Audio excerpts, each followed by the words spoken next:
युद्धजन्य परिस्थितीमुळे पुणे महापालिका आयुक्तांच्या आदेशानुसार गॅस दाहिन्या ज्या आहेत त्या आता बंद करण्याचे आदेश दिलेले आहेत। मी सध्या उभा आहे पुण्यातील वैकुंठ स्मशानभूमीमध्ये, ज्या ठिकाणी या 3 गॅस दाहिन्या ज्या आहेत त्या आता बंद राहणार आहेत। शहरात मोठ्या प्रमाणात यावर जे आहे ते अंत्यसंस्कार गॅस दाहिन्याच्या माध्यमातून केले जातात।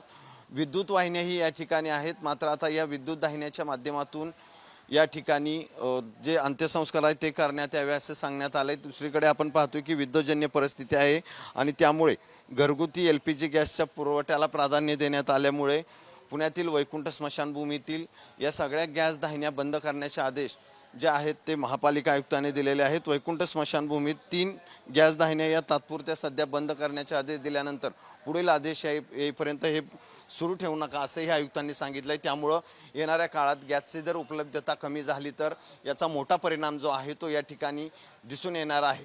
कॅमेरामन सुमित भोसलेसह सचिन जाधव, साम TV न्यूज, पुणे।